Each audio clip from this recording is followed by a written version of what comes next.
Bien, muy buenas noches con todos. Realmente es un gusto y una alegría ver a todos ustedes presentes en esta segunda escuela de padres. Realmente la puntualidad demuestra su gran preocupación por la formación de sus hijos y el interés por estas conferencias que nosotros les vamos preparando en cada una de estas escuelas. El día de hoy tenemos la participación de nuestro expositor, el licenciado Rafael del Busto Bretoneche, quien es licenciado en psicología por la Universidad San Martín de Porres.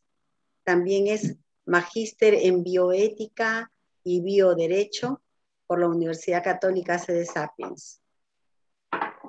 El licenciado Rafael del Busto es coordinador y docente de psicología de la Universidad Católica Sede Sapiens y también tiene el alto honor de ser conferencista de familia activa. Realmente es muy grato poder participar nuevamente de sus conferencias. Y el día de hoy nos trae un tema muy, muy interesante y algo de lo cual todos debemos de conocer un poco. Nos va a hablar de la inteligencia emocional. La inteligencia emocional prácticamente es una virtud, casi podríamos decirlo, porque manejarla es todo un arte. Pero esta inteligencia emocional que vamos a tratar el día de hoy va a estar en relación a sus hijos, porque según lo dice él mismo, es el mejor regalo que podemos darle a nuestros hijos adolescentes.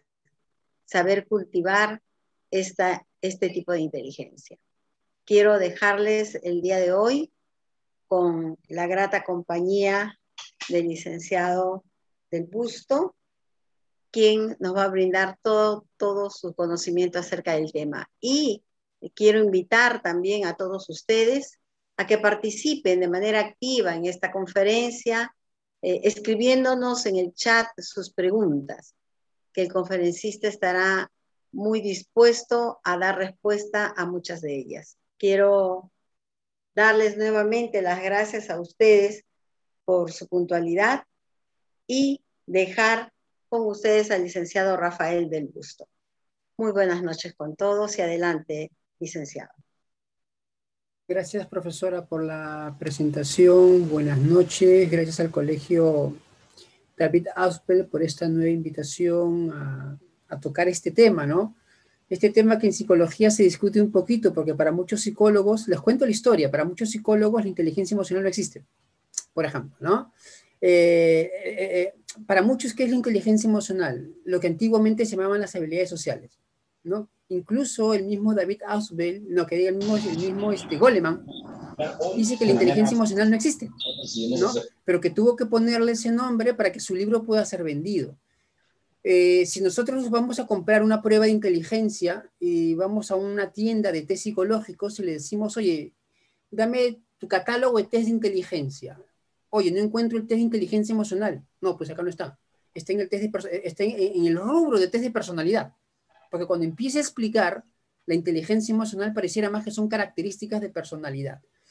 Entonces, algunos dicen que la inteligencia emocional es la antigua inteligencia intra e interpersonal de Gardner, el creador de la teoría de las inteligencias múltiples, ¿no?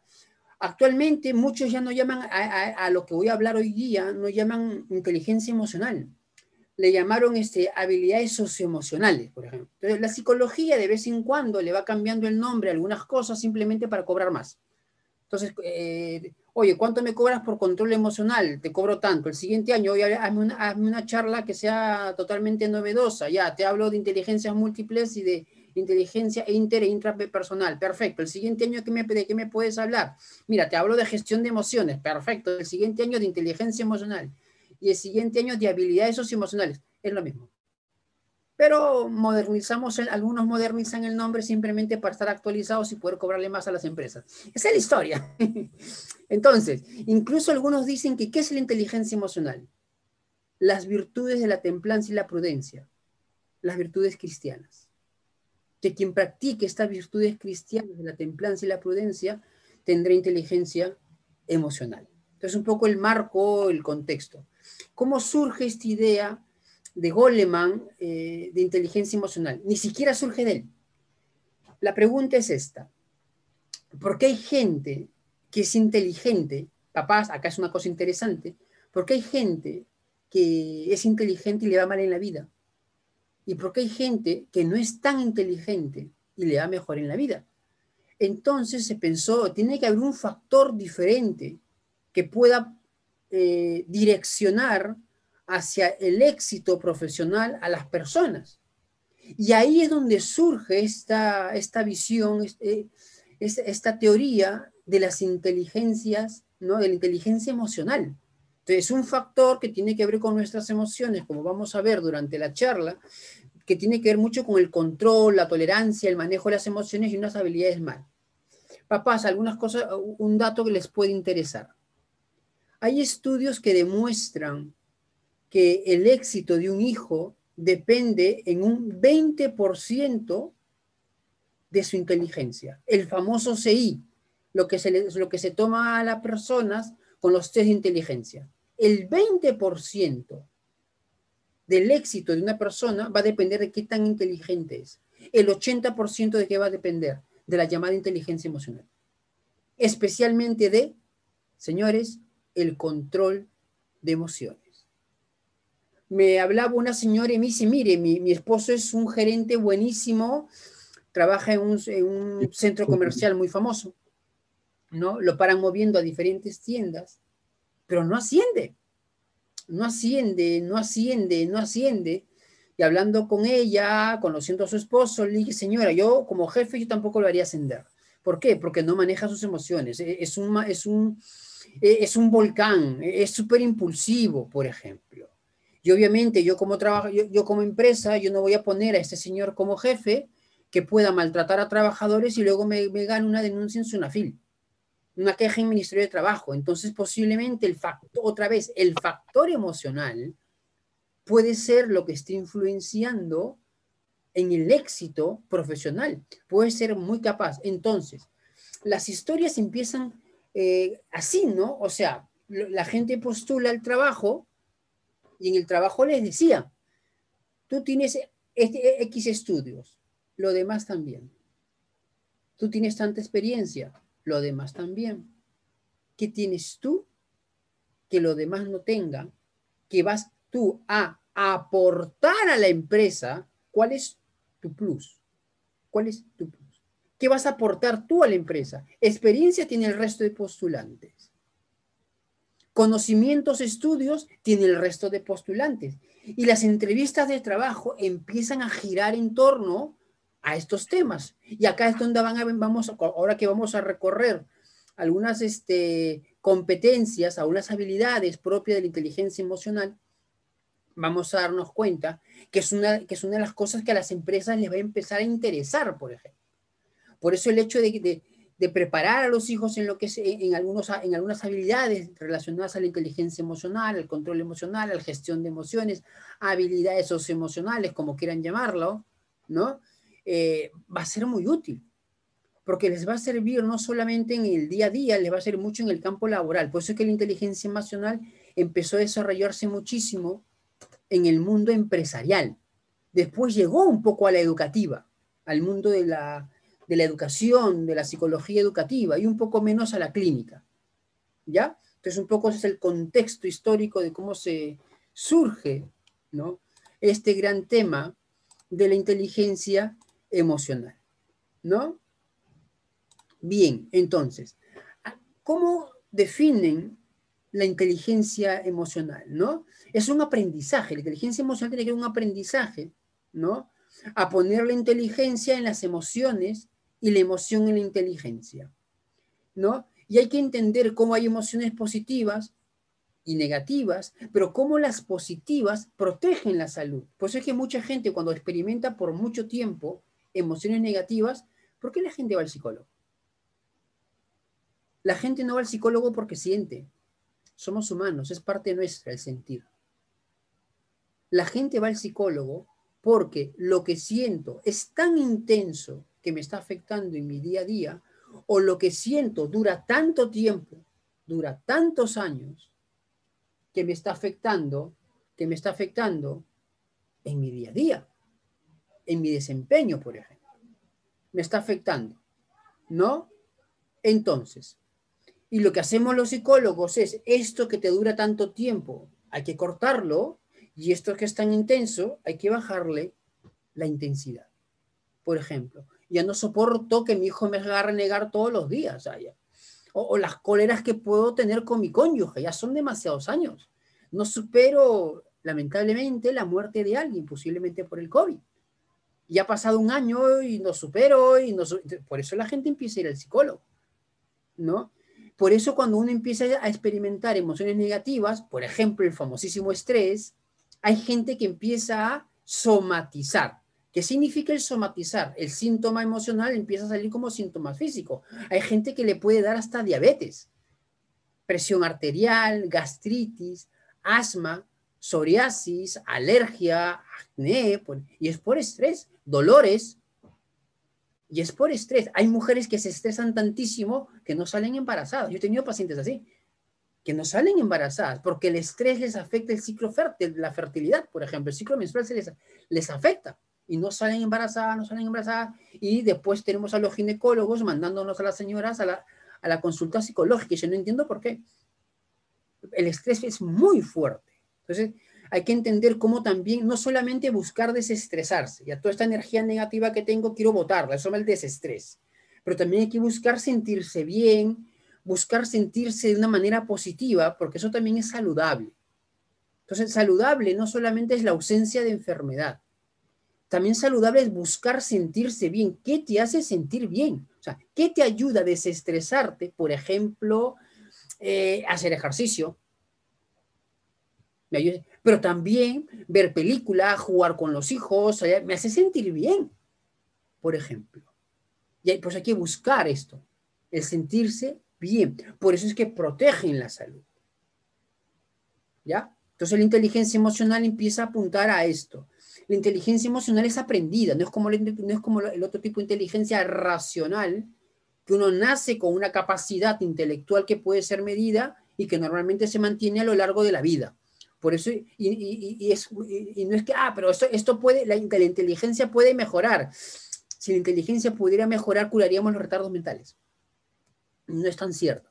Generalmente se mantiene, ¿no? Obviamente tiene que desarrollarse a través del colegio, por ejemplo. Porque si un chico tiene una inteligencia fenomenal en la matemática, pero nunca va al colegio, no la desarrolla. Porque no aprende a sumar, restar, no aprende la aritmética, el álgebra, la trigonometría, la geometría plana, la geometría del espacio, el razonamiento matemático, no lo aprende. Entonces, la inteligencia emocional es aprendida en gran parte y se va desarrollando a lo largo de la vida. Entonces, hay gente que va aprendiendo a ser tolerante, a tener paciencia, puede aprender a ser positivo. Son cosas que se van aprendiendo. La inteligencia emocional incluye actitudes. Las actitudes son dos, a favor o en contra. Son las actitudes. Una actitud es una inclinación a favor o en contra del feminismo, a favor o en contra del gobierno actual, una actitud favorable hacia la psicología, puede ser también una actitud en contra de la psicología. Oye, ¿por qué no soy el psicólogo? Estaré loco. Por ejemplo, estaré loco, ¿no? Entonces, una actitud negativa hacia la psicología. Hacia las razas, entonces las actitudes pueden ser a favor o en contra. Las habilidades y las destrezas, por ejemplo, que se van aprendiendo. También eso tiene que ver con lo que es la inteligencia emocional, vamos a ver un poco algunas, ¿no? Y competencias, que esto al final va a determinar ¿qué cosa? La conducta, ¿no? La conducta, que nosotros vamos a ir ejerciendo. Si yo tengo una actitud favorable, por ejemplo, hacia ciertas personas cuando lo vea, señoras, es como que usted tiene una actitud muy favorable hacia su esposo, que tiene una paciencia infinita, pero no hacia su ex. Y de repente ni se lo quieren cruzar. Entonces, esto va a generar conducta. O de repente, ahora que ustedes están en secundaria con sus hijos, puede ser que una señora tenga una actitud totalmente negativa hacia el ex de la hija. No quiero verlo, que no vuelva a la casa, ¿no? Ni lo mires, por ejemplo. Entonces, es la actitud negativa, por ejemplo, ¿no? Yo puedo tener una actitud negativa hacia mi madre porque mi madre me ha maltratado. Pero como soy buen hijo, no maltrato a mi madre. Maltrato a mi esposa. Porque es la imagen de la mujer. Madre como la mía. De repente dice, no entiendo por qué mi esposo me tiene un resentimiento impresionante y yo no sé qué le he hecho. Alguna pregunta, ¿y cómo va con la madre? Con la madre siempre fue difícil el tema, siempre fue duro el tema. Ah, ok, entonces puede ser que la actitud sea negativa hacia la madre, por ejemplo. Y por ende, la forma de actuar está marcada. Y cada vez que la señora hace gestos, hace conductas que a él le recuerden a su madre, le puede salir toda la cólera, el resentimiento, las heridas emocionales que tiene. Y eso también tiene que ver con inteligencia emocional, porque hay un problema de autoconciencia, por ejemplo. Es como la señora que tiene una actitud, a veces pasa, lamentablemente, estas cosas, que tiene una actitud muy negativa hacia el hijo, porque por culpa de este me casé. No, por culpa del hijo uno no se casa. Uno sale embarazada porque hizo algo con el esposo. Y como consecuencia llega el hijo. Pero hay gente que culpa al hijo. Yo puedo tener una actitud muy negativa hacia mi hijo porque no aprende. Y por más que le enseño, no aprende. ¿Y por qué tengo una actitud muy negativa? Porque conmigo hicieron lo mismo.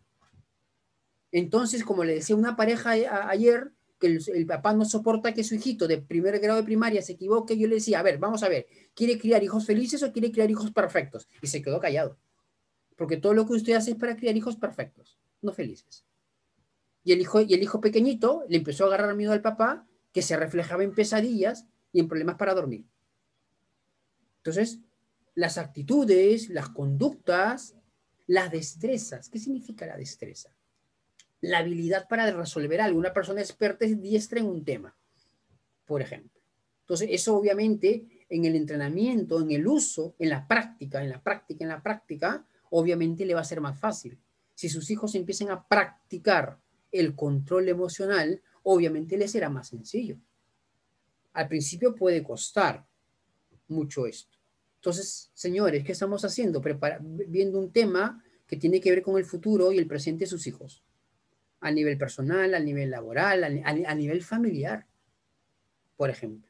Por eso es un regalo, enseñarles, corregirlos, ayudarlos, no solamente darles la charla, ¿no? Sino a ver, ¿cómo empezamos a desarrollar esto en nuestros hijos, ¿no? La inteligencia emocional se divide en dos. Inteligencia personal, que está relacionada a mí mismo, ¿no? Al hecho de tomar conciencia, al hecho de darme cuenta de mí mismo, y la inteligencia interpersonal, que está desarrollada y relacionada más hacia afuera, cómo yo me relaciono con los demás, por ejemplo, ¿no? Hay gente que tiene mucha habilidad, por ejemplo, un profesor tiene que tener mucha inteligencia interpersonal, tiene que saber leer a los alumnos, saber leer a los padres de familia. Un político tiene que tener mucha inteligencia interpersonal, tiene que saber leer al público, saber leer a las masas, por ejemplo. Eso lo va a ayudar muchísimo. Otros tienen más capacidades relacionadas a las inteligencias personales, darse más cuenta de ellos, cómo soy, qué me gusta, qué no me gusta, qué siento, qué no siento, de manera realista. ¿Qué defectos tengo? ¿No? ¿Qué virtudes tengo, por ejemplo? Entonces, eso tiene que ver mucho con la inteligencia personal. Entonces, la inteligencia emocional se divide en dos. La personal, hacia mí, y la interpersonal hacia los demás. La inteligencia, vamos a hablar ahora de la inteligencia personal, o sea, lo relacionado a mí. Esto está compuesta por tres factores, ¿no? Conciencia de uno mismo. Señores, el hijo tiene que aprender a ser consciente. ¿Qué significa ser consciente? ¿Por qué cuando alguien está desmayado le decimos está inconsciente? Un borracho está inconsciente. ¿Qué significa estar inconsciente? No se da cuenta de lo que sucede alrededor. Un desmayado no se da cuenta de lo que sucede alrededor, por eso está inconsciente. El consciente se da cuenta de lo que sucede. Ser consciente significa darse cuenta. Conciencia de uno mismo, de mí, de forma realista. Una chica con baja autoestima, un adolescente con baja autoestima, no tiene conciencia de sí misma. Me siento fea, me siento gorda y que no soy importante, por ejemplo. y me siento muy insegura y por ende me cuesta mucho prender la cámara durante la clase. Me cuesta muchísimo. ¿Por qué? Porque así como yo me puedo ver ahorita en la pantalla, veo al resto y me doy cuenta que son bonitas, atractivas, y yo me veo fea y me veo mal. Por eso es que muchos no prenden la cámara. Esto lo hemos aprendido en la pandemia los psicólogos. Pero de repente la chica es bonita, pero es insegura. ¿Y por qué puede ser insegura? Porque el papá de repente es un súper juguetón con el menor y juega mucho con el menor. Y la mamá conversa mucho con la mayor. Y ella dice, mi madre prefiere a la mayor, mi padre prefiere al menor y yo tendré algún defecto, por ejemplo. Y entonces empieza a afectarse su seguridad personal, su autoestima y por allí. Y por más que le dicen, eres bonita, bonita, bonita, no te creo. Por más que le dicen, oye, pero yo te quiero, te quiero, te quiero. En el día a día yo veo madre que para pegada a la mayor y veo a mi padre que para pegado al menor. Y cada vez que al menor le digo algo, lo primero que me dicen, eres una envidiosa. Toda la vida es envidiado. Es que él me robó el cariño de mis padres. Tú eres mayor, tú entiendes. Y la chica sigue insegura. ¿Y qué hacen los padres? Acrecentar el problema. No resuelven nada porque no lo entienden el problema. No lo entienden. Porque lo que están mirando, es un ejemplo que estoy poniendo, lo que están mirando es lo que hace la hija. No por qué. No porque lo hace. No se preguntan qué le pasa. Ah, es una envidiosa, que no sé qué cosa, que no es cierto, no es cierto, no es cierto. Y de repente en una discusión mi padre defiende a mi hermano menor. Y en una discusión mi madre defiende a mi hermana mayor. Y a mí me han desvalorizado diciendo, tú siempre has envidiado. Doctor, ¿qué hago con mi hija para que sea más segura? Cambien ustedes. Dice que tenemos preferencia por sus hermanos. ¿Y es verdad? Y la pregunta es esa, ¿es verdad o no es verdad? ¿O está inventando y su hija es una mentirosa? La conciencia de uno mismo, de los padres, puede decir, es verdad. Yo me dedico más a la menor y la mamá se dedica más a la mayor. Eso es conciencia de uno mismo. Y miren cómo cuando uno se da cuenta, puede empezar a generar cambios. Señores, ¿por qué vamos al médico?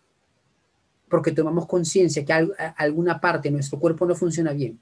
Hay dolor, ardor, tos, fiebre, malestar. Hay síntomas, hay signos. Esa es la conciencia, darse cuenta. Entonces hay que ayudar al hijo a que se dé cuenta de defectos y de virtudes, de forma realista. Ejemplo de algo que no es realista. Todo me sale mal. No, hay muchas cosas que te salen bien. En el deporte, en la música, en el arte, te va muy bien en la parte de comunicación, de lenguaje, pero en matemática todo me sale mal. A ver, sabes sumar, miren cómo uno exagera el problema. No, sabes sumar, sabes restar, sabes multiplicar. Este tema no sabes. Este tema aún no lo entiendes. Estás aprendiendo. En el colegio todos me ganan. A ver, vamos a ver si... O sea, a ver, ¿pero por qué? Es que yo no presto atención a las clases. Está tomando conciencia. Oye, ¿qué pasó? Me han jalado en 3 cursos, papá. ¿Por qué? ¿Qué ha pasado? No entiende la clase, el profesor explica fatal, por ejemplo, ¿no? O sea, hay cosas que suceden. Hay cosas que suceden. Me contaba un director que había contratado a un psicólogo para que dicte un curso, ¿no? Un curso. Y luego se empieza a dar cuenta que el psicólogo daba la clase, decía, ahora van a escuchar para que se relajen, que no sé qué cosa, música. Y los conectaba música 10 minutos. Y luego volvía a conectarse, seguía la clase. Y cuando sale este psicólogo, no lo vuelve a contratar el siguiente año, este año en realidad no lo vuelve a contratar, empieza a hacerle un poco el seguimiento, le da curiosidad, y este psicólogo trabajaba en otro lugar. ¿Y por qué? Y en otro lugar atendía consultorio psicológico. Entonces, ¿por qué les ponía 10 minutos de música? Porque en ese momento estaba conectado a otra laptop, atendiendo a otra persona, o sea, trabajaba en 2 lugares a la vez. Daba clases, atendía, daba clases en el mismo momento. O sea, hay un factor que puede ser el docente, en este caso, en este ejemplo puntual que les estoy poniendo. Entonces, a ver, eso es interesante a los chicos, ¿no? Oye, ¿y por qué crees que ha salido jalado? Es que no entiendo la clase. Perfecto. ¿Y por qué no entiende la? Se está dando cuenta de la dificultad que tiene. Es que yo no entiendo la clase. ¿Por qué no entiende la clase? Es que el profesor, no sé, se me ocurre ahorita, el profesor explica muy rápido. Ya, y has hablado con él, haces preguntas en clase, sí, pero me cuesta entender. Ah, el problema está en el entendimiento de la explicación. Resolvamos. Si no entiendes una explicación, vuelve a escucharla. Las clases están grabadas, sí, vuelve a escucharla. Si el problema es que no entiendes, te das cuenta que tú no entiendes, vuelve a escuchar la explicación de la clase. ¿Qué tal? Ahora entiendo mejor, más tranquilo, más calma. Claro, significa tiempo, significa empeño del alumno, obviamente, hay que resolverlo. Oye, mira, a Bebé el papá, ¿te das cuenta que te cuesta entender este profesor en este tema? Sí, ¿qué tema han visto? Este tema, polinomios. Perfecto. Prende tu computadora. Entra a internet. Entra a YouTube. ¿A YouTube? Sí. ¿Vamos a ver TikTok? No. Entra a YouTube. Ya.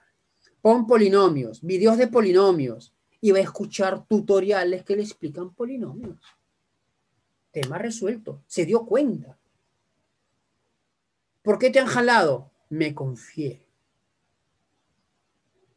¿Entiende la? Sí, sí entiendo la clase, pero luego me confío, pienso que voy a tener tiempo para acabar los trabajos y me pongo a jugar, luego cuando me doy cuenta son las 10 de la noche y no sé qué, y no me acasé en tiempo, hago el trabajo en media hora, claro, hace un trabajo de poca calidad. Eso, miren cómo la conciencia de uno mismo le puede ayudar a darse cuenta de lo bueno y lo malo, ¿no? Me dicen, en la universidad, profesor, sus hijos van a entrar a la universidad, profesor, y que tiene un promedio más de 15, perfecto.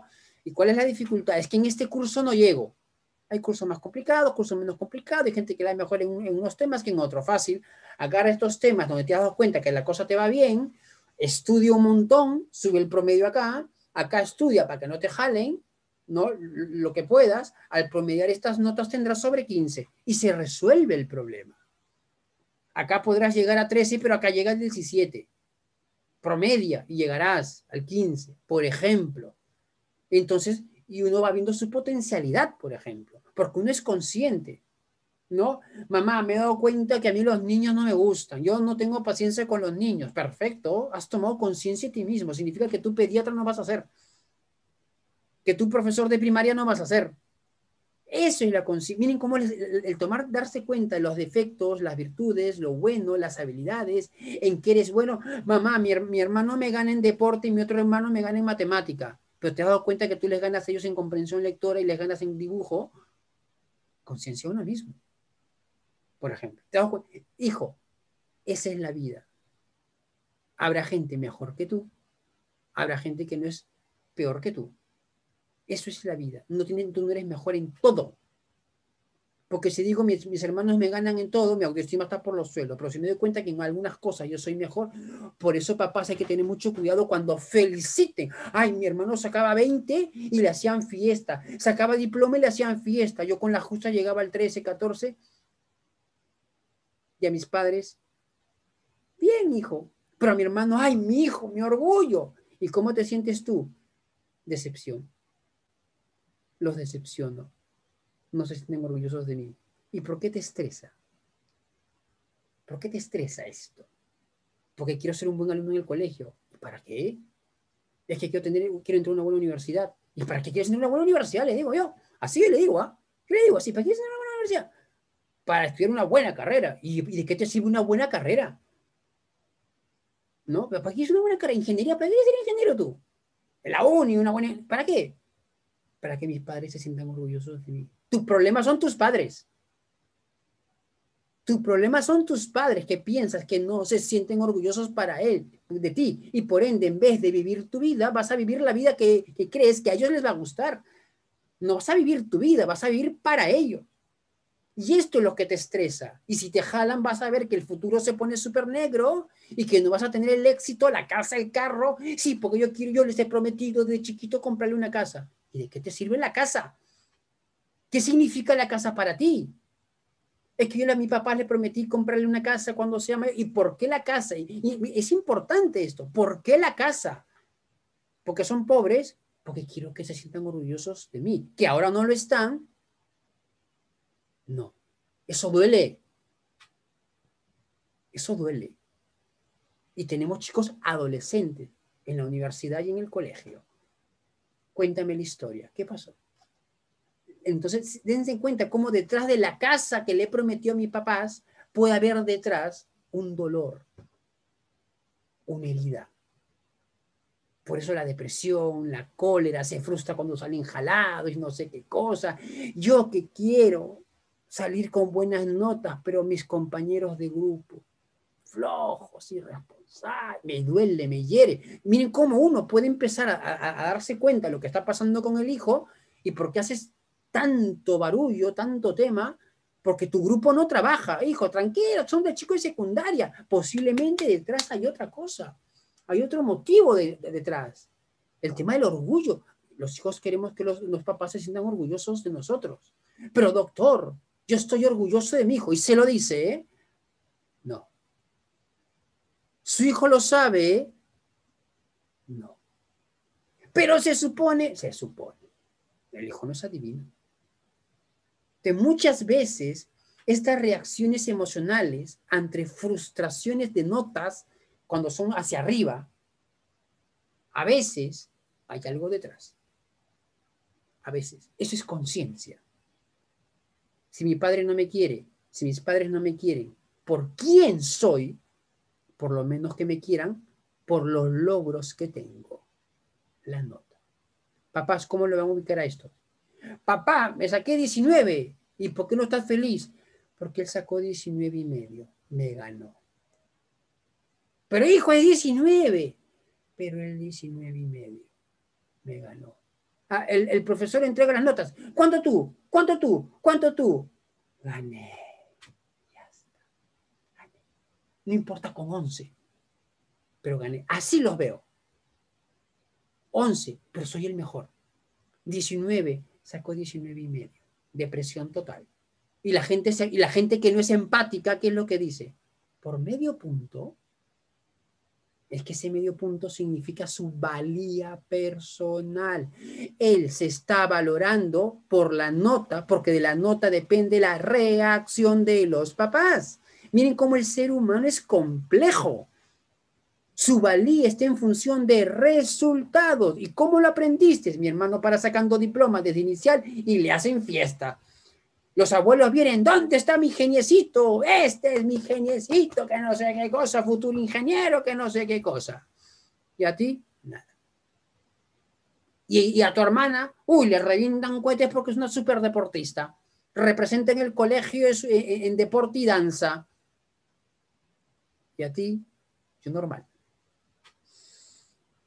Cualquier parecido a la realidad es pura coincidencia. Y así, señores, como mi papá no me felicita por mis logros, cuando llega al trabajo, posiblemente porque me deprimo, mi jefe no me felicita, no me da la palmadita en la espalda. Le entrego trabajo y nunca me dice si está bien o está mal. Miren cómo esto luego se lleva al mundo del trabajo. Pues es bueno tomar conciencia de defectos, virtudes, de forma realista, por qué te afecta, qué hay detrás. Les he puesto un ejemplo nada más de cómo un hijo puede darse cuenta que la mochila pesada que tiene es la creencia que sus padres no se sienten orgullosos, pero se dio cuenta, lo reconoció. Por ejemplo, último ejemplo, poquito común. Yo hago todo en mi casa. Señoras, yo hago todo en mi casa. ¿Y por qué te afecta el vivir en tu casa? Porque mi madre me dice, no haces nada. Y yo barro, limpio, pero veo una cosita que no he hecho, no haces nada. A los hijos les duele. Y yo soy la que hago. En cambio, mi hermano, el flojo, no hace nada. Y mi madre está detrás de él. Ay, tu hermano, es que si le digo algo va a tomar. Si le digo algo va a ser problema. Y yo que soy la hija que se porte bien, no me perdonan una. El otro que es un flojo, el otro que es un vago, que ha dejado la universidad 4 veces, que se ha cambiado 50 veces de carrera, no le dicen nada. Cualquier parecido a la realidad es pura coincidencia. Y tus papás pendientes de él. Mamá, ¿qué? La embaracé. ¿No? Entonces, miren cómo hay que ayudar a los hijos con preguntas. A ver, hijo, ¿por qué esto? A ver, hijo, ¿por qué lo otro? ¿No? Entonces, ese tipo de preguntas les ayuda a tomar conciencia. Pero, ¿qué significa la nota para ti, hijo? Conciencia de uno mismo. Ayúdenlo. Y también nosotros demos el ejemplo. ¿Cómo? Me he dado cuenta que esto me afecta. Me he dado cuenta que esto me gusta. Me he dado cuenta que él es mejor que yo en esto, pero yo soy mejor que en esto. Le ponemos el ejemplo. Y no culpamos al resto. Es que él me hace renegar. Es que yo soy peor que todos. Yo soy la mamá más vieja de todas o la más... No, eso no. Entonces, el ejemplo... Y a ver, vamos a analizar qué está pasando. A ver, pero ¿por qué te incomoda? O sea, ¿qué te está afectando el creer que no te sientes orgulloso de ti? Entonces los papás ahí pueden actuar. Para que el hijo se dé cuenta que estamos orgullosos de él por quién es. No por las cosas que hace o las cosas que tiene. La autorregulación, segundo componente de la inteligencia personal, la autorregulación, que no es otra cosa que el control emocional. Eso se aprende. Muchas veces decimos a los hijos, ¡contrólate! No reniegues, no llores. La pregunta es, ¿cómo se hace? No sientas celos. ¿Cómo se hace? Para no sentir. Te he dicho que no reniegues. ¿Cómo se hace si lo primero que yo veo es gente que no se controla? ¿De dónde lo aprendo? De repente pasa algo y el papá, voy a respirar. Ahí está aprendiendo el hijo el control. Ahí está aprendiendo el control, porque tiene un modelo. Puede imitar, por ejemplo. Papá, esto no me salió. Tranquilo. Ahí viene, mire, escuchen el ejemplo de control emocional. Tranquilo. Tranquilo, estás aprendiendo. Pero papá, no me salió. Respira. Sí, porque estás aprendiendo. La calma de los padres se transmite. Por ejemplo, una de las cosas que tenemos que entender, señores hijos, papás de hijos adolescentes, es que están con las hormonas encima. Y las hormonas los vuelven emocionalmente inestables. Y por eso ellos pueden ser impulsivos y renegones. ¿Qué tenemos que tener nosotros? Paciencia y agarrar nuestra actitud crítica y disminuirla. Que ya tu cuarto, que ya tu esto, que ya... No, eso tenemos que disminuirla, si no entran en confronte. ¿No? Los hijos no quieren hablar con los padres. La pregunta es ¿por qué? ¿Y sobre qué tema? Porque muchas veces hoy yo no quiero hablar con mis padres, pero por algo de atrás, ¿eh? La pregunta es ¿por qué? Señores, se van a pasear, caminen, jueguen, almuercen juntos, por ejemplo. Conversen de cosas banales, de cosas banales, ¿no? Oye, tus amigos, y el fútbol, el deporte, la política, el TikTok, oye, vi el video de tu amiga. Van a empezar a hablar. Van a empezar a hablar, poquito a poco. Empiecen por ahí. O sea, los adolescentes tienen una característica. A esta edad prefieren más a los amigos que a los padres en algunos temas y prefieren quedar mejor con los amigos que con los padres. Por ende, van a escuchar más a los amigos y menos a los padres. Por eso es importante que el puente de la comunicación hacia los hijos esté fuerte en la niñez. Pero si recién ahora quiero comunicarme con un hijo, posiblemente, el hijo diga, ¿por qué recién ahora? ¿Dónde ha estado?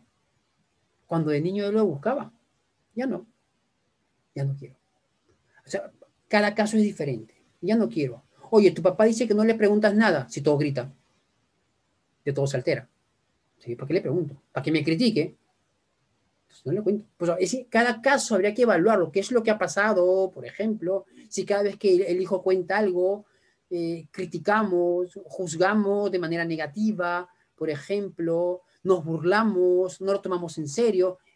Pero doctor, con mi hijo nunca lo he hecho. Y con los mayores, bueno, con los mayores sí. O sea, yo no quiero pasar lo que le pasó a mi hermano. Pero ya le dije que somos sus padres y que confíen en nosotros. Tonto no es. ¿Para qué va a contarles? ¿Para que luego lo apaleen o se lo saquen en cara? Hay papás que cometen este error. Luego se lo sacan en cara. En una discusión de cólera. Le sueltan algo. Entonces, ¿para qué cuento? Señores, ¿por qué no le cuentas a tus papás? Eso, estoy respondiendo una pregunta. ¿Para que luego en la reunión de tías estén contando mi vida? No. Escucho. Oye, mi hija, sí, mira, mi sobrina, que no, y chismeando de nosotros.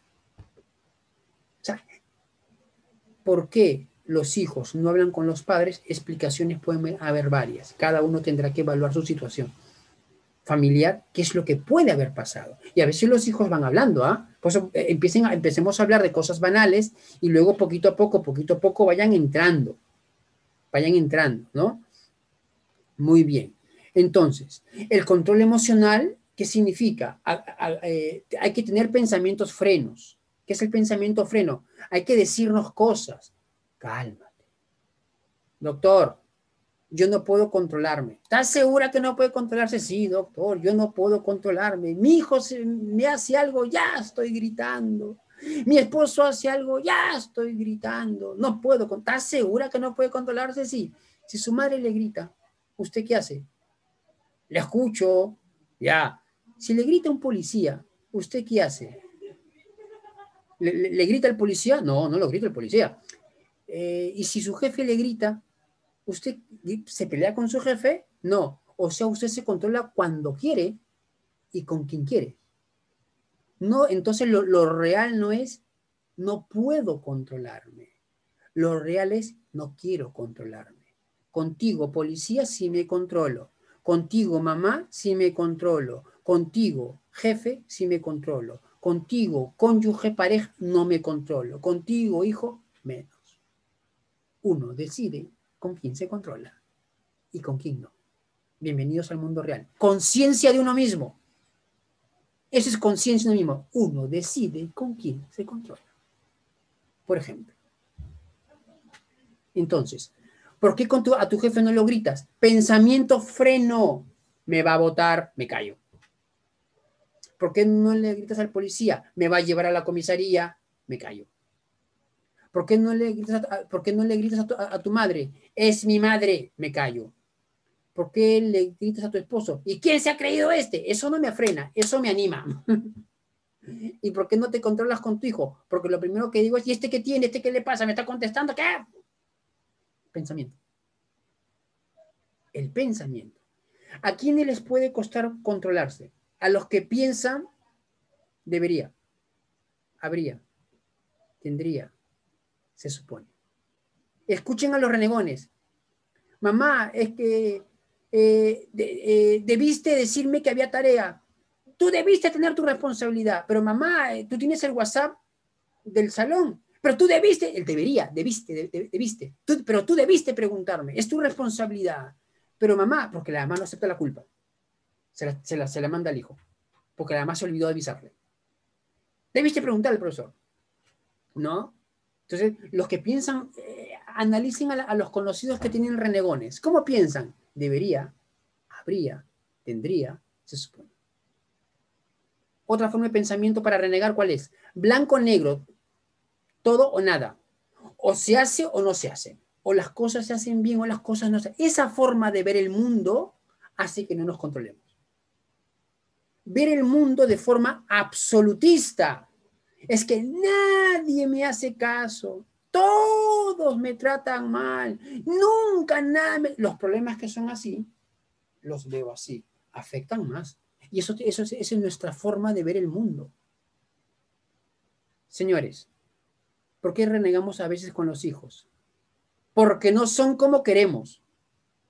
Deberían obedecer, debe obedecer a la primera, debe obedecer calladito, debe obedecer, hacer las cosas sin que yo le diga. No debe ser lento, debería. Renegamos. ¿Qué significa el debería? Yo voy por la vida poniendo reglas. No sé si son realistas, pero las pongo. Y si las reglas no se cumplen, me choca. ¿Pero qué hacemos? Lo culpamos. Culpamos al otro. Pero si uno toma conciencia de sí mismo, ese es el problema de los dominantes. Es el problema de los dominantes. ¿Por qué te saludó el vecino? No debió saludarte. ¿Por qué has saludado al vecino? No debiste saludar. ¿Qué haces conectado hasta esta hora? No debes estar conectado. ¿Por qué le has dado like? No debes dar like. Él debería. ¿Por qué renegó con su cónyuge? Es que se supone que si me quiere, tiene que... Se supone. Mientras pensemos así, los hijos aprenden a pensar igual y les va a costar controlarse. Hay que analizar, conciencia uno mismo, cómo pensamos del mundo. Cómo lo percibimos, por ejemplo. Si yo digo, el profesor debe darme todas las oportunidades que le pida, eso es una regla no escrita en ningún lugar. Cada vez que el profesor no me dé oportunidades, el profesor es malo, porque debe hacer lo que yo digo. Mejor dicho, lo que yo pienso. Por ejemplo. El colegio debe hacer estas cosas, para eso pago. ¿Y tu responsabilidad dónde quedó? Vamos por la vida poniendo reglas. La realidad es esta, nuestra regla es esta, no encaja. Quieren, señores, a controlar emociones, cambien su forma de ver el mundo. Eso a los hijos se les transmite. Por ejemplo, respiren antes de llegar al punto donde explotan, deténganse, piensen y actúen. Deténganse, piensen y actúen. Van a llegar al punto donde explotan, se detienen, se retiran, se calman. Mi hijo se está alterando adolescente, control emocional. Hijo, acá nos vamos a faltar el respeto, ve a tu cuarto, nos calmamos y luego hablamos. No, papá, pero yo quiero hablar después. Pero papá, no podemos dejar las cosas así. Eso se llama impulso, hijo. Te está costando controlarlo. No, que no sé qué cosa, las cosas se resuelven en el momento, ahorita. Eso se llama impulso. Eso es impulso. Le cuesta, lo están observando. El papá se voltea sin decir nada y se va. Le corta la comunicación. Me está faltando el respeto. Y se empieza a ofender, se empieza a alterar más. Eso se llama impulso. Le cuesta manejar el impulso al hijo. Ahí están observando el poco control de impulso. Y luego está, sí, pero mamá, que no sé. Ya, hijo, cálmate. Ya, papá ha sido para que se calme. No, le cuesta quedarse callado. Sí, y a veces nos pasa a los adultos. Ya, mamá, ya te escuché. No, que no sé qué cosa. Mamá, ya lo dijiste. Sí, pero estoy amargo. Pero mamá, ¿qué no? Eso se llama, señora, se llama impulso. Le cuesta manejar el impulso. Vete a tu cuarto. Y la madre sigue hablando sola. Bla, bla, bla, bla, bla, bla, bla. Eso es impulso. Le cuesta el control. Y luego llama al marido. Sí, mira lo que me ha hecho tu hijo. Que no. Le cuesta a la madre. Ahí tenemos que mandar a terapia a la madre. Cualquier parecido a la realidad es pura consecuencia. Es pura coincidencia. Le está costando, no puede callarse, porque no se controla. Pero en vez de decir, conciencia uno mismo, yo no me controlo, ¿qué cosa vamos a decir? Me hace renegar. Culpamos. Yo soy inocente. Conmigo no es el tema. Traducción, que cambie el mundo. Que mis hijos no me hagan renegar. Que mis hijos me obedezcan. Que obedezcan calladitos. Que él ayude en casa. Que la comida esté así, que el mundo cambie. Yo no hay conciencia. Por ejemplo. A ver,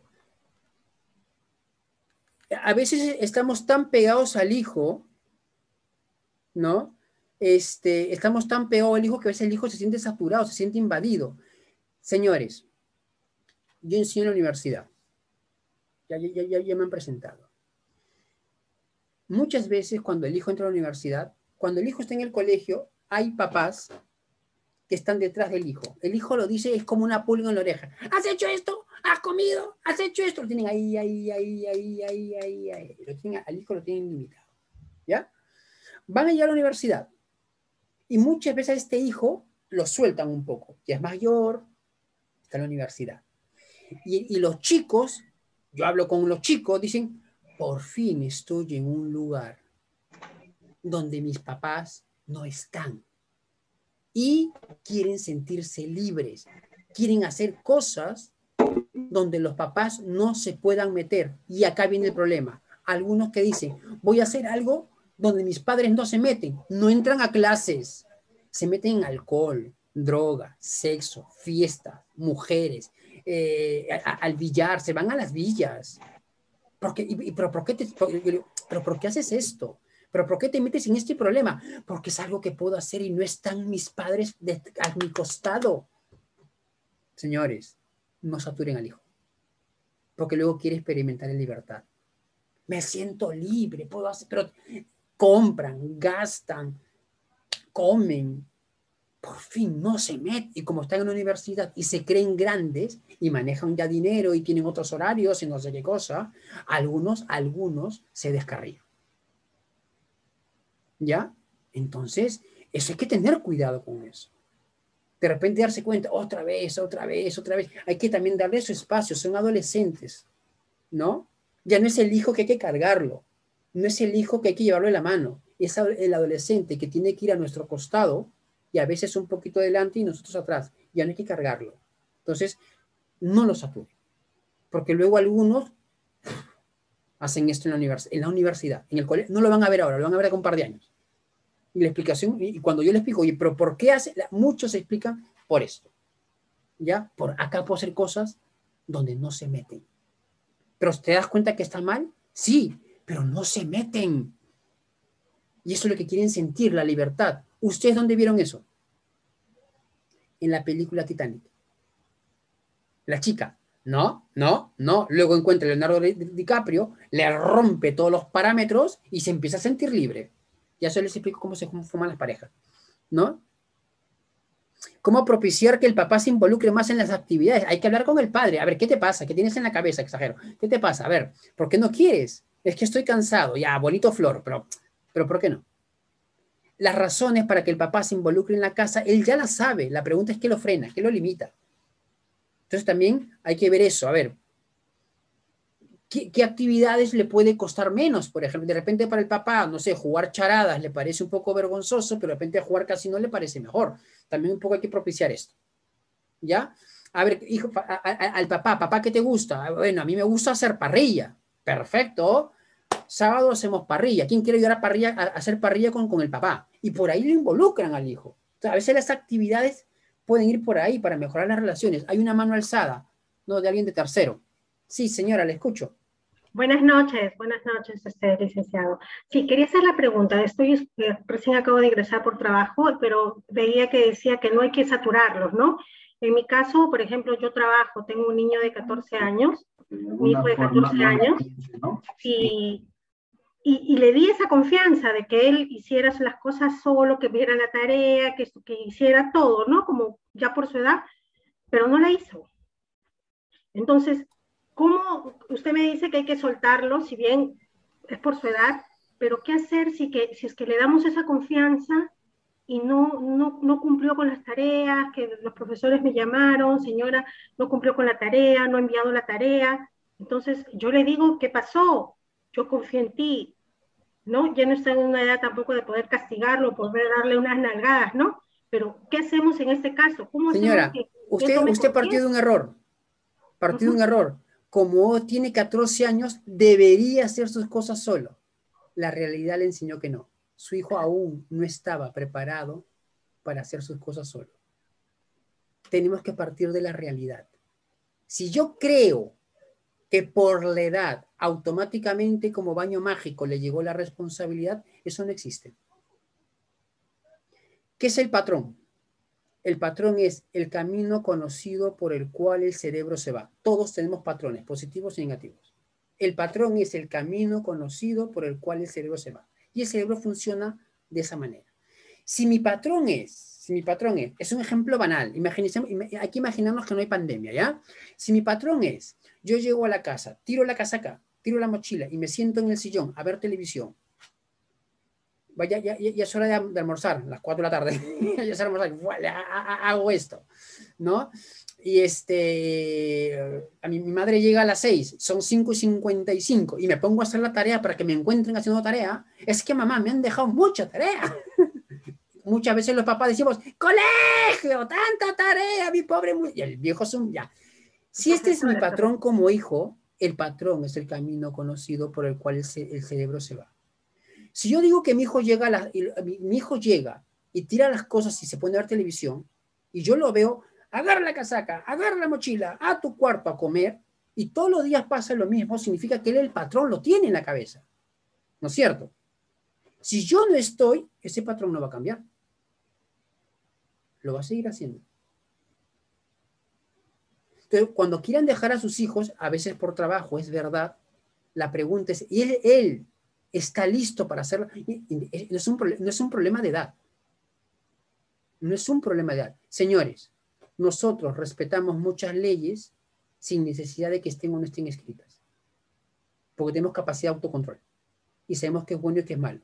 Otras reglas tienen que ponérnosla, porque si no está escrita, yo la rompo. ¿Eh? Ejemplo banal. Si no hubiese una multa, el semáforo en rojo, muchísima gente se pasaría el semáforo en rojo. Otra gente no necesita la multa, sabe que hay que respetar el semáforo en rojo. ¡Punto! La pregunta es, mi hijo, independientemente de la edad, ¿ya lo preparamos para que haga sus cosas solo? Por eso es que usted dice, ¿qué pasó acá? Posiblemente no ha estado preparado, lo han soltado antes de tiempo. El hijo tiene que aprender a asumir responsabilidades. Entonces yo empiezo a controlarte. Mamá, ¿por qué me controlas? Atento a las palabras. ¿Qué es lo que pasé? ¿Qué es lo que pasó? Cuando yo no te controlé, no cumplí con mis deberes. Entonces, la realidad me dice que si yo no te controlo de esta manera, sin ser Hitler, tú no cumples. Pero mamá, yo no quiero que lo controle, que lo hagas. Demuéstramelo. Asume la responsabilidad. Tú me lo demuestras. Demuéstramelo. ¿Cómo te lo demuestro? Cumple, sin que yo esté detrás tuyo. Si la realidad me dice que no puedo dejarte solo, tendré que estar allí, porque es mi función como madre, que te quiero, te amo y debo guiarte. Pero mamá, no me gusta. No te he preguntado tus gustos. Ya sé que no te gusta, como tomar la medicina o meterte la vacuna. Ya entendí que la inyección no te gusta, pero tienes que ponerte la vacuna, tienes que ponerte la inyección, tienes que ponerte el bracket, tienes que sacarte sangre. ¿Qué te puedo decir? No es un tema de gustos, es un tema de deberes y responsabilidades. Hijo, esto se llama nuestros actos tienen consecuencia, bienvenido al mundo adulto. Tus actos tienen consecuencia. Hijo, yo a veces le digo a los chicos, ¿quieres que tu madre deje de molestarte? Sí. Ya. ¿Tu madre cómo te molesta? Quiere que haga la tarea. ¡Ah, quiere! ¿Y tú qué quieres? ¿No? ¿Quieres que tu madre no esté detrás tuyo? Sí. Yo te voy a dar el secreto. Te voy a dar el poder para que tu madre no esté detrás tuyo. ¡Ya! Haz la tarea. ¿Quieres que tu madre no te llame atención? Haz. Y te apuesto que la callas. ¿Qué más hago? Tus trabajos. ¿Qué más hago? Llega temprano. ¿Y qué vas a lograr? Que tu madre no esté tras tuyo. Bienvenido al mundo real. Tus actos tienen consecuencias. Esto hay que enseñar. Esto hay que enseñar. Poco a poco, ustedes saben qué temas confían y en qué temas no confían. Esto es lo que ha pasado, ¿ah?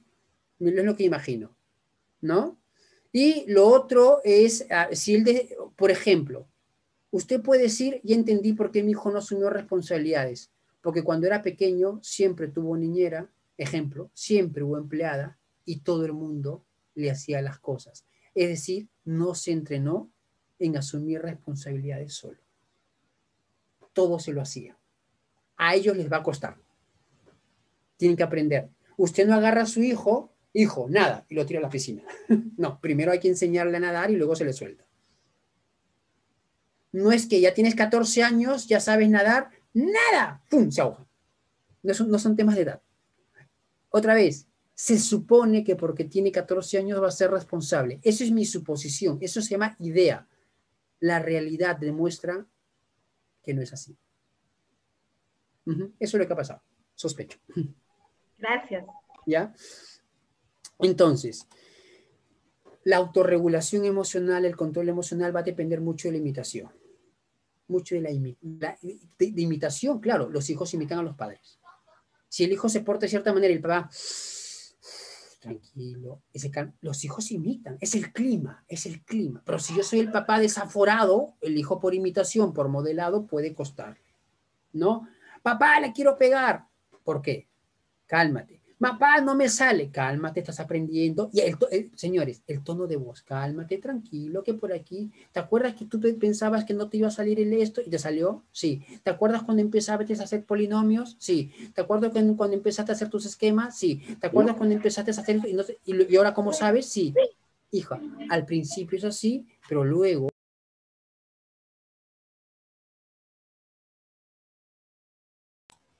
y el hijo empieza poco a poco a salir adelante, ¿no? La automotivación, último componente de la inteligencia interpersonal. ¿no? ¿Qué significa? Tener esta capacidad de uno mismo motivarse, de uno mismo. La automotivación de repente es una cosa un poquito más de adulto, ¿no? Por ejemplo, esta automotivación de querer ser el mejor estudiante, una automotivación puede ser para que no me castiguen, pero no es una motivación positiva, por ejemplo. Es mejor las automotivaciones positivas, ¿no? Es mejor motivarme por un premio que motivarme para que no me castiguen. Eso es mejor, es más saludable, por ejemplo, a nivel emocional, ¿no? Entonces, esta capacidad, señores, ante la pandemia, ustedes se han motivado a salir adelante, aunque sea por los hijos. Como padres, muchas veces nos automotivamos, no tenemos ganas de levantarnos a veces, que es muy humano, pero decimos, no, tengo que salir adelante, tengo que trabajar por mis hijos, por mi familia, y nos automotivamos. No necesitamos que el jefe, ya está llegando, no, esta es la automotivación, ¿no? La pregunta también es, ¿su hijo tiene motivaciones para cambiar? Porque yo puedo como su hijo justificarme, señora, es que no me enseñaste, y me justifico en mi pasado y de ahí no muevo un dedo. Sí, es verdad, no te enseñé. Estamos hablando de aquí en adelante. De aquí en adelante. Tus responsabilidades son estas, señora, y se cumple o se cumple. Se cumple o se cumple. Por ahí tiene que ir. Y toda la familia tiene que remar hacia la misma dirección.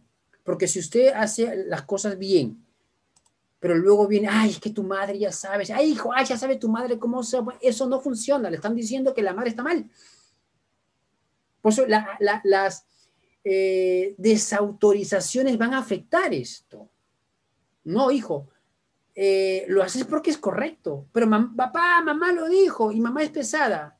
Ya, pero igual lo haces, pues, ¿qué quiere que te diga? Pero mamá es pesada, ¿por qué? Porque a cada rato me repite las cosas. Fácil. ¿No quieres que te repita? No, hazlas a la primera. O sea, ¿qué quieres que...? Por ahí que trabaja la docente. Si no lo haces, te repite, pero ya lo sé. Pero ¿lo haces o no lo haces? No, entonces, ¿qué quieres? ¿Que te aplauda? Por ahí hay que llevarlos a ellos. Inteligencia interpersonal hacia los demás. La famosa empatía. Vamos a ver. Si yo soy empático, yo los entiendo. A veces decimos, tienes que ser empático. O decimos, yo soy empático, entiéndeme. No, no, no. Si yo soy empático, yo te entiendo. Señores, una cosa es entender, otra cosa es permitir. Hijo, estás en quinto. Entiendo que a tu edad quieras ir a fiestas. Entiendo que a tu edad, lo entiendo, es tu edad, quieres ir donde tus amigos a fiestas. Pero no te lo permito. Hay toque de queda, hay pandemia, pero entonces no me entiendes. Una cosa es entender, otra cosa es permitir. La empatía es entender. Yo por empatía puedo entender que este hombre roba por droga, pero no se lo voy a permitir. O sea, las cosas claras. Entonces, muchas veces entre los esposos no somos empáticos. De repente la señora se pone sensible porque ha fallecido la vecina de COVID y el esposo que tiene cero empatía, por ella, pero ni te hablabas. Eso es un ejemplo de falta de empatía. Por ejemplo, ¿no? Ay, amor, se me rompió la uña. ¡Por una uña! Eso es falta de empatía. Por ejemplo, mamá, me siento mal, habiendo cosas tan importantes en la vida. Eso es falta de empatía. Ejemplo de falta de empatía por un montón. O sea, yo puedo entender que un chico se sienta mal, porque se sienta triste, frustrado porque jaló un examen. Mi empatía me hace entenderlo, pero oportunidades no hay. Es lo justo, todos tienen su oportunidad. Y no significa que no sea empático. La empatía se usa mal. Y para ser empático, ¿cuál es la primera regla? Para que su hijo sea empático, ¿cuál es la primera regla? No todos piensan como tú. Ay, mamá, pero ¿por qué papá se amarga de esto? Falta de empatía del hijo. Ay, mamá, pero ¿por qué reniegas por esto? Si todo... Falta de empatía del hijo. ¿No? Entonces, ¿quieren que su hijo sea empático? Primera regla, hay que enseñarle, no todos piensan como tú. Hay muchas formas de pensar, de sentir. A ver,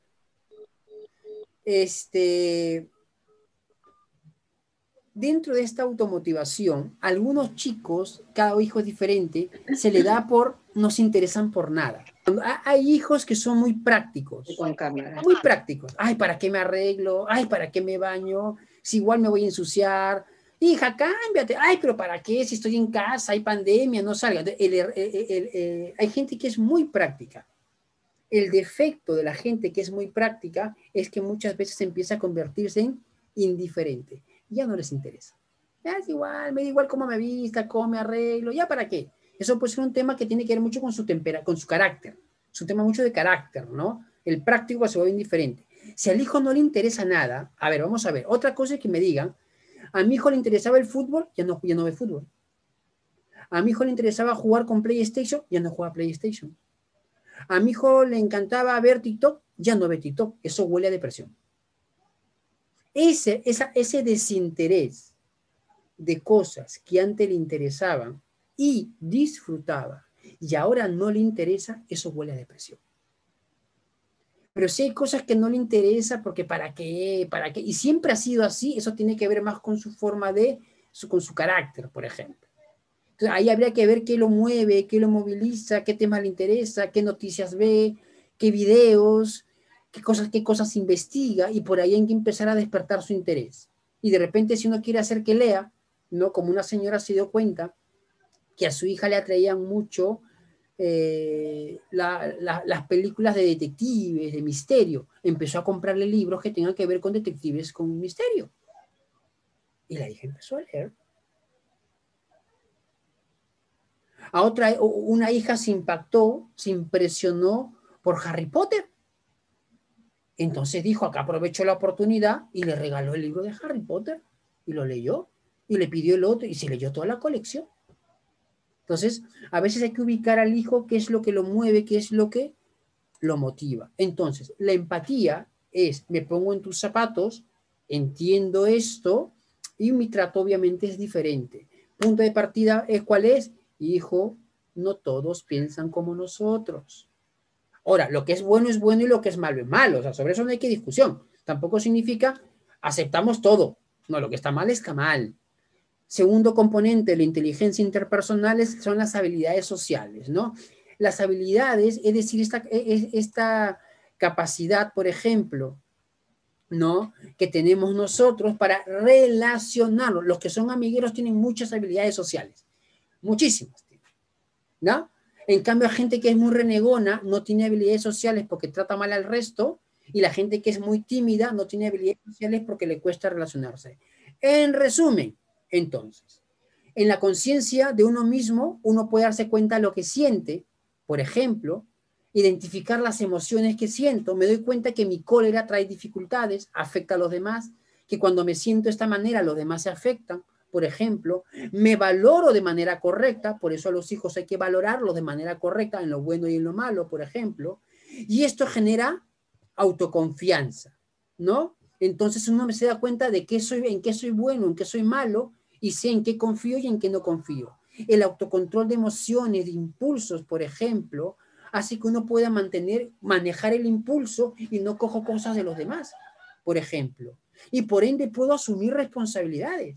No cogí. Señores, muchos de nosotros no necesitamos un policía o una ley que nos diga no robes. Simplemente nos han educado a no coger lo que no es nuestro. Hay gente que necesita la norma. Nosotros no lo necesitamos porque nos han formado bien y posiblemente sus hijos no necesiten. Ustedes saben que su hijo donde vayan no coge nada y que ustedes pueden dejar plata en la casa y nunca se pierde. No, sus hijos ya lo aprendieron. Autorregulación.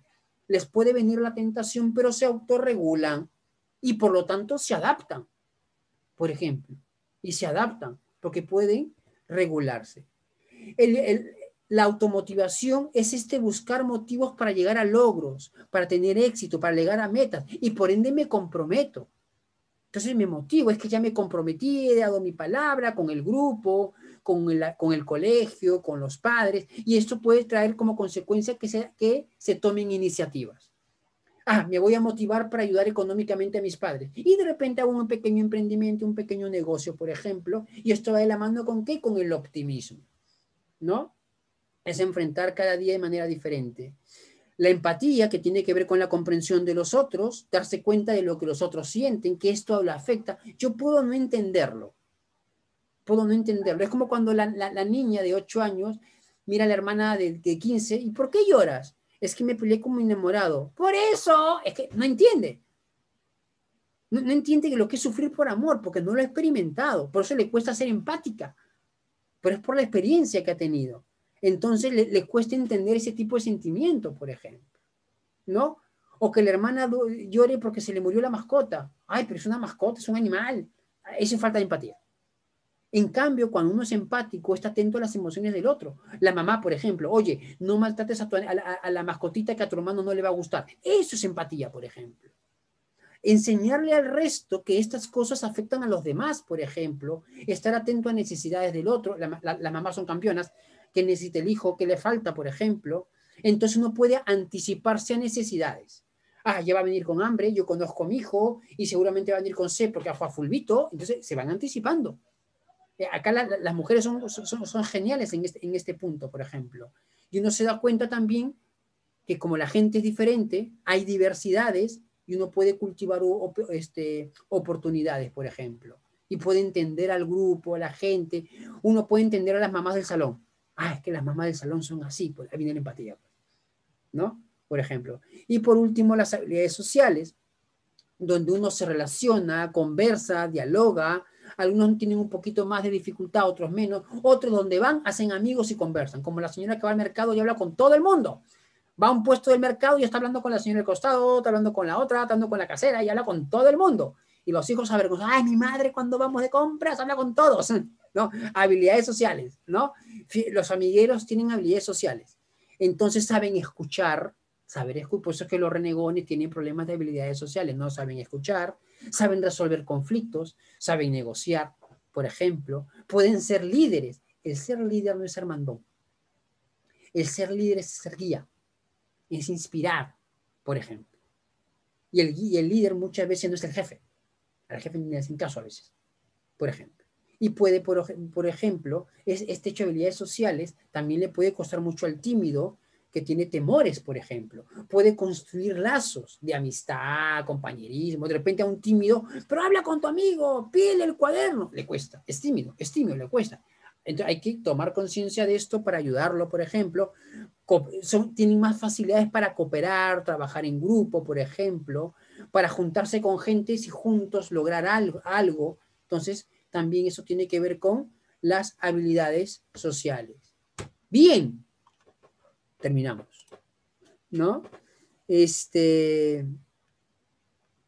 A ver, el libro de Goleman, Inteligencia Emocional, es un libro muy vendido. Entonces también allí pueden leerlo. Hay un libro que es bueno, se llama Tus zonas erróneas. Ese libro es más para ustedes, ¿no? Donde es un libro de autoayuda muy bueno, muy vendido, que ayuda a uno a tomar conciencia de algunas dificultades que puede tener en aspectos personales, ¿no? Entonces, hay que ver eso. Sobre el tema, bueno, creo que ya ninguna pregunta dejé suelta. Con el papá, pues es un poquito más duro. Ahora, si al hijo hay que acompañarlo a ciertos lugares, bueno, hay que hacerlo. Cada uno conoce a sus hijos, ¿no? A ver, tengo 2 hijos adolescentes de 14 y uno de 8 años. Ya, el de 14 adolescente, el que es niño. El menor es súper tímido y le cuesta hasta saludar en la calle. El mayor es medio renegón, incluso en ocasiones termina llorando de lo que reniega. Ah, sensible. ¿Por qué uno llora? Porque se emociona mucho. Y cuando uno se emociona mucho, llora. Sea por tristeza, cólera, miedo o impotencia, frustración, alegría. El llanto significa que se emociona muy rápido, mucho, se emociona mucho. ¿Cómo los ayudo? Eso significa de mí depende que ellos mejoren. Eso se llama, si las cosas no funcionan es culpa mía. Así la madre se va a deprimir. Así los padres se deprimen, porque se empiezan a atribuir la culpa de que de mí depende. A ciertas edades ya no. Yo soy igual con ambos, pero quizás estoy fallando en algo, porque no somos perfectos. Cada hijo tiene, señores, dentro de la empatía es darnos cuenta que cada hijo tiene necesidades diferentes. De repente el niño de 8 años, hay una inseguridad propia de la edad, él necesita ganar seguridad. Que empiece a hacer cosas según su edad, según lo que sabe, y que le salgan bien. Y sobre eso reforzarlo. guarda tus juguetes, haz esto, reforzarlo. No forzarlo, no castigarlo, no castigarlo. Si el hijo, porque hay que ver lo que el hijo de 8 años necesita. Si empezamos a activar nuestros miedos, es que si mi hijo es tímido, ¿y cuál es el problema que sea tímido? Que a futuro no se va a relacionar. Y usted sabe, doctor, que en el mundo son relaciones sociales. Está viendo de acá a 15 años la vida. Y no sabemos lo que va a pasar en 15 años. Está viviendo el futuro. Dejen de preocuparse del futuro y bien, hay que vivir más el presente. Hay que ocuparnos más del presente. Que él tenga la seguridad de un niño de 8 años. Simplemente. Entonces, ¿por qué el temor? Hay muchos gritos en casa, que no hago nada porque al primer error me cae un grito impresionante. Eso favorece el temor, eso favorece la timidez. Se han burlado de él en público, lo han castigado en público, le han llamado la atención en público, se ha avergonzado en público. Cuando era chiquito hacía pataletas y lo gritaban donde sea. Eso favorece la timidez, porque es el público donde me han avergonzado. Porque mis padres tal vez no se controlaron. Eso hay que evaluarlo. Si el miedo viene por acá. Si el miedo viene por acá, que es el temor a que la gente reaccione de cierta manera. ¿No?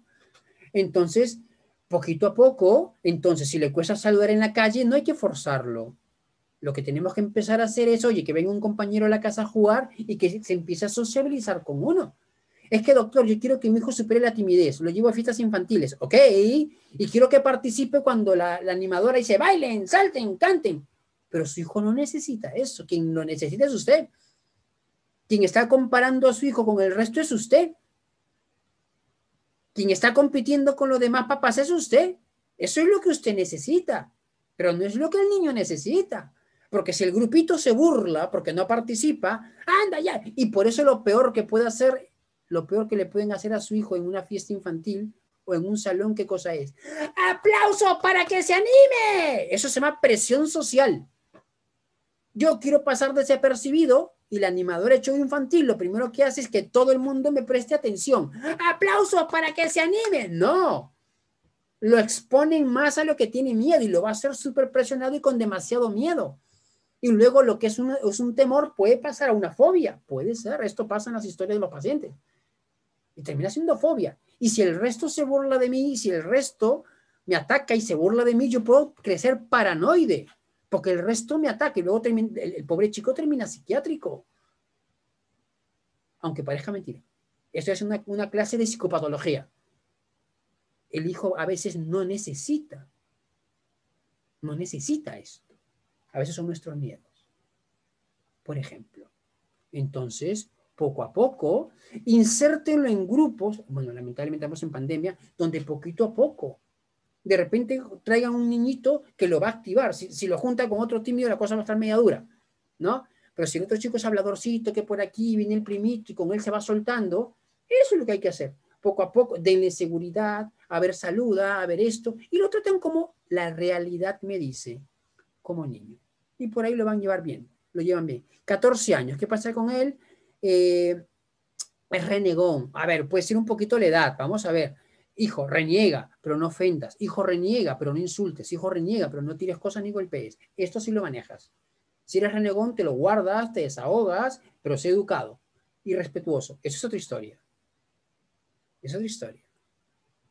Si eres renegón, reniega, pero no faltas el respeto, por ejemplo. ¿Ya? Por eso cada hijo puede ser diferente. De repente a uno hay que darle seguridad como niño, al otro es, hijo, respira, pero es que me hace renegar. No veas, aléjate, haz esto. Ahora, también puede ser que el mayor reniegue por el tema de los papás, ¿no? Posiblemente es esto, ¿no? ¿No ves? Ahí viene el tema de la culpa. Estoy fallando yo. Le dije, hay un tema de culpa. Y eso deprime a los padres, ¿no? De repente lo que usted hace es correcto, pero necesita agregar algo más, simplemente, ¿no? Así que me dedico mucho a mi trabajo, tengo un solo hijo. Soy papá y mamá para él. Yo soy papá y mamá para él. Pero para él yo soy su madre y él es su padre. Ya, la cosa está clara. Suena bonito, pero no es real. Y los códigos masculinos, la mamá no pueden pasárselo. Como los códigos femeninos, los papás no podemos pasárselo. Eso se llama antropología. Eso se llaman los códigos, masculinos y femeninos. ¿Ya? Su rendimiento académico ha decaído. ¿Cómo puedo apoyarlo? Hay que saber por qué cayó. Por los amigos que son flojos, porque está jugando videojuegos, porque está deprimido. Hay que saber, primero, lo primero que puede hacer es saber por qué cayó. Por flojera, por confiado, y en función del problema viene la respuesta. Ya eso sería lo primero que habría que averiguar, ¿no? Si de repente me distraigo mucho y aprovecha y se distrae, hay que verlo por ahí. El papá es ausente. Es que puede ser que el tema sea más emocional, ¿ah? Y acá quien tendría que aparecer, lo ideal sería que es el papá, ¿no? Y de repente es un tema más emocional. Si el tema es emocional, obviamente a mi hijo no le voy a pedir 14, le voy a pedir 11, 12. Realismo puro. O sea, si mi hijo se ha roto la pierna, le han quitado el yeso, no le voy a decir, oye, corre lo más rápido que puedas en la carrera de 100 metros plano. O sea, es un absurdo. Es falta de realismo. Es decirle, por lo menos llega a la meta. Hijo. Pero papá, me han ganado. Que obvio, tienes la pierna rota. ¿Qué quieres que te diga? Miren cómo desdramatizan. Pero el primero en desdramatizar soy yo. No te exijo el primer puesto. Entiendo que estás pasando por un momento complicado. Eso es el realismo. No, porque mi hijo va a ser mediocre. Eso es miedo mío. Pero la realidad me dice que las circunstancias de él son diferentes. Porque si yo digo, estoy fallando en algo porque trabajo mucho, lo primero que va a pasar es que me voy a sentir mala madre. Y me voy a convertir en mi peor jueza. Y me voy a autotorturar. Y voy a renegar más del hombre. ¿Por qué del hombre? Porque si no fuese por no tendría que estar trabajando. Si me diese dinero, no tendría que estar trabajando. Y estaría con mi hijo apoyándolo. Y él estaría bien. Por eso no debo caer en la tentación de comparar a mi hijo con sus compañeros. Ellos están bien, mi hijo está mal. Y entonces el problema que tengo de juzgarme como mala madre lo llevo al terreno de pareja. O de expareja. Y lo contamino. Señoras, no se persigan. No sean tan duras como ustedes mismos. A veces, eso es lo interesante de la psicología. Nos convertimos en nuestros peores enemigos. Si no fuese por conformista, yo estaría en casa con mi hijo, pero que no gana tanto, tengo que salir yo. La culpa es del hombre. Y me siento mala madre. Señoras, no se saboteen. Hacen muchas cosas bien. ¿Ya? Entonces, lo ideal sería que el hombre reaccione como padre y intervenga. Pero no sean sus peores enemigas. No se persigan. Ni lo ve ni lo llama. ¿Han preguntado al hijo cómo se siente? Los papás estamos pendientes de que los hijos saquen buena nota. La nota no define al hijo. El estudio es parte de la vida del hijo, no es su vida. El hijo es más que una nota. La pregunta para ustedes es, ¿qué significa la nota? Que soy buen padre, que hago las cosas bien, que no me siento culpable de las cosas que suceden. Ese es un problema mío. Mi hijo no tiene que resolverme la vida y mis dramas. El hijo es más que una nota. Pues, o sea, está bien la buena nota. No digo que el hijo tiene que ser flojo, vago y que lo jalen, ¿ah? Pero la pregunta es, ¿qué significa la buena nota para nosotros? ¿Que somos buenos? ¿Es nuestra lista de cotejo? Ese es el problema con algunos papás. Oye, ¿cómo está tu hijo? Está mal. Tiene bajas notas. Seguramente porque el padre es ausente. ¿Y cómo está el mayor? Está bien, tiene buenas notas. ¿Y por dentro cómo está? Y por dentro, como para muchos papás, la nota significa que el hijo esté bien o esté mal, porque la nota me asusta. Y el hijo, señor, ¿y por qué la nota le asusta? Espero que no pase esto con ustedes. Disculpen que es un poquito duro. Espero que no pase esto con ustedes. Señora, hay que picar a los padres para que reaccionen. Imaginemos que su hijo jale. Ya. Y que lo jalen. Ya. ¿Cuál es el problema de que lo jalen? No, pero doctor, va a repetir. Que repita. ¡Y la plata! Pensé que le interesaba el hijo. Para muchos papás, en el fondo, el problema es la plata. Si lo jalan, voy a volver a pagar un año de colegio. Bienvenidos al mundo real. Muchas veces no hacemos las cosas, algunos, por los hijos. Lo hacemos por la plata. porque cuesta. El hijo lo sabe, lo detecta. Toma la medicina, porque si no tomas la medicina, te vas a enfermar. ¿Y quién va a pagar si no comes? Si no comes, te vas a enfermar. Y si no comes, ¿quién va a comprar la medicina? Plata. Mamá, ¿por qué debo atender a mi hermano? Y la aporta. Uy, tu prima terminó la universidad, mira lo que tiene, mira cuánto gana, se ha comprado un carro. Plata. Si empezamos a mirar a los hijos como inversión económica, ¿por qué mi hijo tiene baja autoestima? Porque le estamos diciendo que todo es plata. Tienes que estudiar cuando acabes quinto y secundaria algo que te dé trabajo. Plata. Eso es una pregunta para ustedes. En el fondo, ¿mi problema es la plata o mi hijo? El ser humano es complejo. Eso es autoconciencia. Por eso la nota me asusta.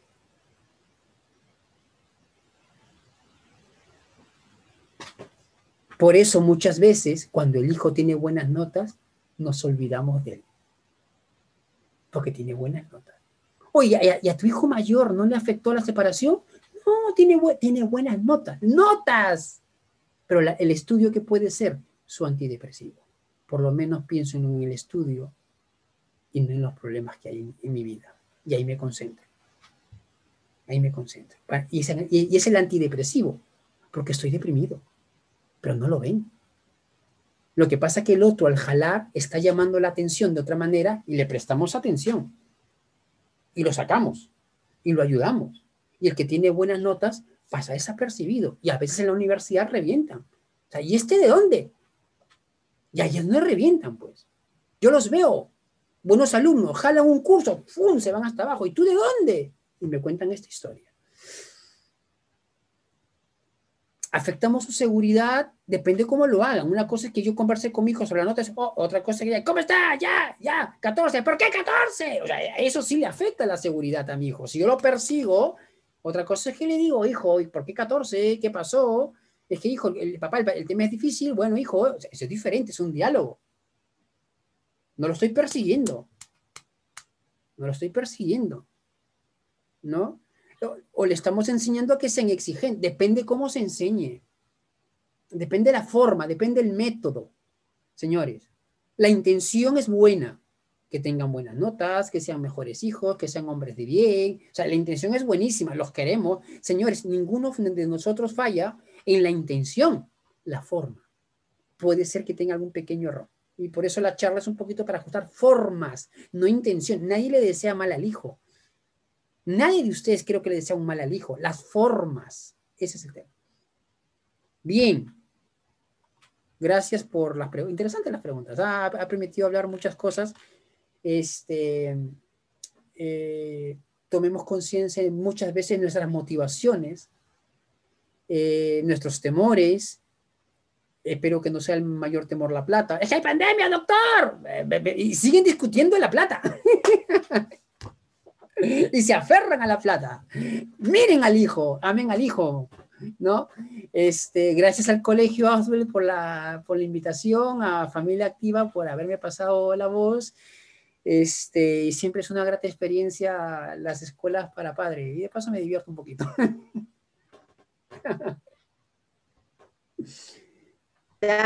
En realidad no nos queda más que agradecer a Rafael del Busto, que es la segunda oportunidad que lo tenemos con nosotros. Muy interesante su conferencia, hermosas lecciones que nos está dejando y ojalá que podamos poder contar nuevamente con su presencia. El día de hoy no quiero dejar pasar por alto la presencia también de nuestro querido director general, Valente Toro Mota, a quien dejo para que les dirija a ustedes unas breves palabras. Buenas noches, señor Valente. Buenas noches, señora Maritza. Buenas noches, doctor del Busto. Buenas noches, padres y madres de familia.